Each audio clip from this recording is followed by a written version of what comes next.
राधे राधे दोस्तों, मैं हूं अमन और स्वागत करता हूं आपका अपने YouTube चैनल पर। दोस्तों, आज के हम इस वीडियो में लीड कोड की प्रॉब्लम नंबर 2419 करेंगे, जो है लॉन्गेस्ट सब array with maximum bitwise and. इस प्रॉब्लम में हमें क्या दिया गया है कि हमें एक एरे दिया गया है नंबर जिसका साइज n है। इसमें हमें क्या फाइंड करना है? Maximum possible bitwise and find करना है। इसका मतलब ये है कि हमें एक गिवन एरे होगा, उसमें हमें सबसे बड़ा जो बिटवाइज एंड उस पूरे के पूरे एरे को करने के बाद मिलेगा, हमें वो फाइंड करना है। प्लस जो हमें फाइनल आंसर रिटर्न करना है उस मैक्सिमम पॉसिबल बिटवाइज एंड का जो मैक्सिमम लेंथ है सब पूरे के पूरे सब एरे की, वो फाइंड करके देनी है। अब इस क्वेश्चन में एक और कॉन्स्टेंट है कि जो सब एरे है वो नॉन एम्प्टी होना चाहिए, यानी उसमें एटलीस्ट वन एलिमेंट तो होना ही होना चाहिए। और सब एरे क्या है? सब एरे एक कंटिन्यूअस सीक्वेंस ऑफ एलिमेंट है जो कि एरे के अंदर होना चाहिए। यानी जैसे हमारा 1 2 3 दिया हुआ है, तो 1 एक सब सीक्वेंस है, 1 2 एक सब सीक्वेंस है, 1 2 3 एक सब सीक्वेंस है, यहाँ तक कि 2 और 3 भी एक सब सीक्वेंस है।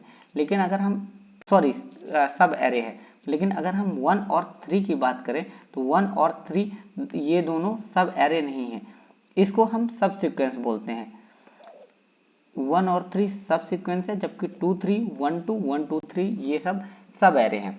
अब चलिए एक ऑब्जर्वेशन की बात करते हैं। अगर हम एंड की बात करें, मैक्सिमम बिट, सबसे पहले अपन मैक्सिमम बिटवाइज एंड फाइंड करते हैं। अब ऑब्जर्वेशन की बात करें तो मैक्सिमम पॉसिबल बिटवाइज एंड किसी भी एरे का वो होगा जो उस एरे के मैक्सिमम वैल्यू होगा। अगर हम इसे प्रूव करने की ओर चलो तो चलिए देखते हैं सबसे पहले बिटवाइज एंड क्या होता है। बिटवाइज एंड की प्रॉपर्टी होती है कि अगर दो, सबसे पहले हम इसे बाइनरी ऑपरेटर में कन्वर्ट कर लेंगे। कंसीडर करिए ये 7 है और ये है हमारा 4। अब बिटवाइज एंड की प्रॉपर्टी क्या होती है कि यदि 1 एंड 1 है तो ये 1 आएगा, लेकिन अगर 1 एंड 1 नहीं है तो हर एक कंडीशन में ये 0 ही आएगा। अगर 1 0 है तो ये 0 आएगा, 1 0 है तो ये 0 आएगा। कंसीडर करिए कि यहाँ पे अगर 0 और 1 होता तो भी ये 0 आता, और अगर 0 और 0 होता तो भी ये 0 ही आता। यानी सिर्फ एक ही कंडीशन ऐसी होती है जहाँ पे दो के दोनों 1 हो तो ही ये 1 आएगा। अब चलिए देख लेते हैं कि कैसे मैक्सिमम से ऊपर नहीं जाएगा। जैसे ये 3 एंड 3 है और ये तो 3 को रिप्रेजेंट करते हैं 1 1 से, और यहाँ पे भी 1 1 से, तो 1 एंड 1 है तो 1 आ जाएगा, 1 एंड 1 है तो 1 आ जाएगा, यानी मैक्सिमम 3 से ऊपर जाएगा ही नहीं। कंसिडर करिए जैसे 15 एंड 7 है, ये 15 का बाइनरी रिप्रेजेंटेशन है, 7 का बाइनरी रिप्रेजेंटेशन है। 1 1 1, इसमें भी 1 1 है तो 1 आउटपुट, इसमें भी 1 1 है तो 1 आउटपुट, बट इसमें 1 0 है तो 0, यानी इसका आउटपुट 7 है। यानी मैक्सिमम या तो 15 रहेगा जो मैक्सिमम वैल्यू है, या तो उससे छोटी वैल्यू रहेगी, उससे बड़ी वैल्यू कभी हो ही नहीं सकती। और अपने को क्योंकि इस पूरे क्वेश्चन में हमें मैक्सिमम फाइंड करना है, तो हमेशा हमें जो मैक्सिमम वैल्यू है, सबसे पहली बात तो ये कि जो मैक्सिमम वैल्यू है वही पूरा का पूरा पहले आंसर होगा। दूसरा ये कि हमें उसकी सबसे बड़ी लेंथ फाइंड करनी है। कंसीडर करिए यही एग्जांपल जहाँ पे 1 2 3 3 2 2 है, यहाँ पे क्योंकि हमारा मैक्सिमम जो एरे है पूरे के पूरे एलिमेंट में वो 3 है, और उसकी मैक्सिमम कंटिन्यूअस जो सब एरे है उसकी लेंथ 2 है, तो जो हमारा फाइनल आंसर होगा वो 2 आएगा। ये देखिए जैसे इसमें फाइनल आंसर 2 है। इसको मैं एक और एग्जांपल से समझा देता हूँ। कंसीडर करिए 5 है, उसके बाद 5 है, 5 है, 1 है, 5 है। अगर इसका मैक्सिमम बिटवाइज एंड देखेंगे तो इसका मैक्सिमम बिटवाइज एंड 5 ही आएगा, क्योंकि 4 1 5, अगर इसको 5 से एंड करेंगे तो वापस से ये 5 ही आएगा। अब इसका जो फाइनल आंसर बनेगा वो ये वाला 3 बनेगा, क्योंकि यहाँ पे एक 1 आ गया तो इसने सब एरे को ब्रेक कर दिया है, और यहाँ पे एक ऑकरेंस है, तो टोटल इसका जो मैक्सिमम सब एरे की लेंथ है वो 3 है। अब चलिए इसको कोड के माध्यम से समझ लेते हैं कि ये कोड कैसे होगा। मैंने कोड में कमेंट भी डाला हुआ है। सबसे पहले क्या करेंगे, अपन मैक्सिमम फाइंड कर लेंगे। मैक्सिमम फाइंड करने के लिए अपन ने एक मैक्सिमम एलिमेंट नाम का इंटीजर लिया जिसमें -1 यानी सबसे स्मॉलेस्ट वेरिएबल स्टोर कर लिया, जो कि हमें मैक्सिमम फाइंड करने में हेल्पफुल करेगा।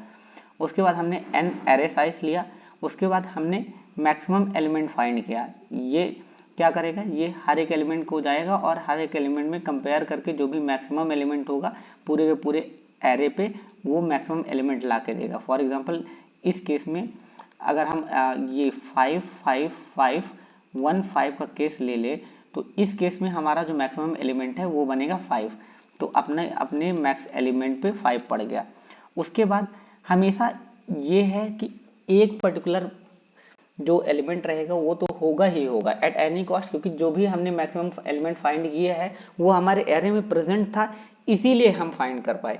इसलिए हर एक कंडीशन में एक पर्टिकुलर एलिमेंट तो होगा ही होगा, इसलिए हमने पहले ही करंट यानी एक पर्टिकुलर एलिमेंट है ही। और जो ये मैक्सी क्या कर रहा है, ये मैक्सी हमारा फाइनल आंसर स्टोर कर रहा है कि जो हमारा पूरा पर्टिकुलरली फाइनल आंसर है, तो एक एलिमेंट तो हमारा फाइनल आंसर में होगा ही होगा। अब ये करंट क्या करेगा, करंट बताएगा कि अभी जो हमारी सबसे लंबी स्ट्रीक है वो कितने की है। फॉर एग्जांपल यहाँ पे अपन देखते हैं, यहाँ पे हमने क्या किया, हमने बोला अगर नम्स, हमने इसको 1 से स्टार्ट किया। 1 से स्टार्ट करने का कारण हम यहाँ पे रहेंगे, हम हर बार प्रीवियस को कंपेयर करेंगे। अगर प्रीवियस इक्वल हुआ तो करंट को हम आगे बढ़ा देंगे, प्रीवियस इक्वल नहीं हुआ तो हम बोल देंगे करंट अभी सिर्फ एक ही वैल्यू को होल्ड करता है और हर बार अपना मैक्स अपडेट कर देंगे। फॉर एग्जाम्पल हमने पहली बार 5 5 5 1 5, अब हमने क्योंकि मैक्सी पे अपने 1 पड़ा हुआ है और करंट पे भी अपने 1 पड़ा हुआ है, मैक्सी और दोनों पे 1 पड़ा हुआ है। अब हम यहाँ से i = 1 से कंपेयर कर रहे हैं। पहली बार हम कंपेयर करेंगे क्या नम्स ऑफ i जो है वो मैक्सी एलिमेंट के बराबर है। मैक्सी एलिमेंट पे जो मैक्सी एलिमेंट है जो हमारा, वहाँ पे हमारा ऑलरेडी 5 पड़ा हुआ है, तो हम कंपेयर कर रहे हैं क्या हमारा जो नम्स ऑफ i है वो मैक्सी एलिमेंट के बराबर है। हाँ, nums of i maxi element के बराबर है। और अगर nums of i maxi element के बराबर है, यहाँ पे सॉरी मैंने इसमें गलती से राउंड कर दिया, क्या हमारा nums of i maxi element के बराबर है? हाँ है। और क्या हमारा नम्स ऑफ i - 1, यानी अभी हमारा i कहाँ पे था, 1 पे, तो 1 - 1 बराबर 0, क्या हमारा मैक्सी का जो i माइनस है क्या वो भी मैक्सी एलिमेंट के बराबर है? यहाँ पे अगर ये दोनों हैं यानी हमें 2 लेंथ का एरे मिला, तो हमने क्या कर दिया, हमने करंट को बोला कि करंट आप क्या करिए, आप अपग्रेड हो जाइए, क्योंकि अभी जो हमें मैक्सिमम लेंथ का एरे मिला है वो 2 लेंथ का मिला है। फिर हमने क्या कहा, हमने बोला मैक्सी आप भी अपग्रेड हो जाइए, जो आपके और जो करंट के बीच में जो भी मैक्सिमम हो आप उसको रख लीजिए, क्योंकि मैक्सी में हमारे 1 पड़ा हुआ है, करंट में 2, तो मैक्सी का 1 हट जाएगा और यहाँ पे 2 आ जाएगा। देन अगेन i की वैल्यू हमारे i = 2। फिर हमने पूछा क्या हमारा जो मैक्सी का जो करंट नम्स ऑफ i है क्या वो मैक्सी के बराबर है? हाँ, यहाँ पे था। फिर हमने क्या किया, हमने उसे उसके एक प्रीवियस इंडेक्स पे कंपेयर किया, क्या वो भी मैक्सी एलिमेंट के बराबर है? हाँ, हमारा प्रीवियस एलिमेंट भी मैक्सी एलिमेंट के बराबर था। तो हमने क्या किया, हमने करंट की वैल्यू को फिर से एक इंक्रीज किया यहाँ पे, फिर एल्स एग्जीक्यूट नहीं होगा, डायरेक्टली ये लाइन एग्जीक्यूट होगी यहाँ पे। फिर हमने बोला कि मैक्सी को वापस से अपग्रेड कर दो जो मैक्सिमम और करंट के बीच में हो। फिर हम i = 3 पे आए। जब i = 3 पे आए तो यहाँ पे हमारा 1 और 5 लिखा हुआ है। अब हमने क्या बोला, हमने बोला क्या हमारा जो करंट का इंडेक्स है क्या 1 के बराबर है, क्या मैक्सी एलिमेंट के बराबर है? मैक्सी एलिमेंट हमारा 5 था, करंट एलिमेंट हमारा 1 है, तो ये हमारा इक्वल टू नहीं है। तो हमने क्या कहा, हमने बोला करंट को आप अपग्रेड कर दो। क्यों? क्योंकि जो पहला एलिमेंट मिला है, क्योंकि 1 साइज का तो अपने पास ऑलरेडी हर बार ही मिलेगा, तो हमने क्या बोला, करंट को अपग्रेड कर दो कि हमें सिर्फ जो अभी जो नया वाला एलिमेंट मिलेगा वो 1 साइज का मिलेगा। तो हमने करंट को 1 साइज कर दिया और इन दोनों का मैक्सिमम मैक्सी पे स्टोर होता है, तो मैक्सिमम इस बार 3 ही है, तो कोई चेंजेस नहीं होगा। जब i = 4 आया तो i = 4 पे क्योंकि ये 5 था, तो nums of i = maxi element, जी हाँ बिल्कुल बराबर है, लेकिन nums of i - 1 is not equal to 1, मेरा 5 के बराबर नहीं है, तो इसलिए ये वाली कंडीशन वापस से नहीं चलेगी, वापस से ये वाली कंडीशन चलेगी करंट इक्वल्स टू नल। तो यहाँ पे वापस से ये पूरा का पूरा हट के यहाँ पे करंट की वैल्यू 1 हो जाएगी और फिर से ये मैक्सिमम ऑफ 3 एंड 1 होगा, जो कि मैक्सिमम हो जाएगा 3।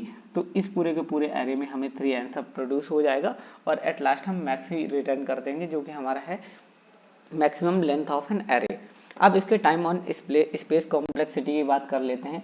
अगर हम टाइम कॉम्प्लेक्सिटी की बात करें तो ये वाला पूरा का पूरा फॉर लूप ले रहा है ऑर्डर ऑफ n, क्योंकि ये हर एक एलिमेंट पे ट्रैवर्स करते जा रहा है और फाइंड कर रहा है। ये वाला भी ले रहा है ऑर्डर ऑफ n।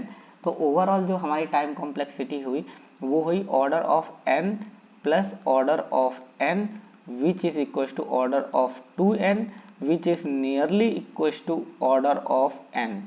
यानी जो हमारी टाइम कॉम्प्लेक्सिटी है वो लीनियर है। और अगर हम स्पेस कॉम्प्लेक्सिटी की बात करें तो हमने सिर्फ दो वेरिएबल्स लिए हैं और एक ये इंट करंट नाम का वेरिएबल लिया है, यानी हमने कोई एक्स्ट्रा स्पेस नहीं यूज़ की है।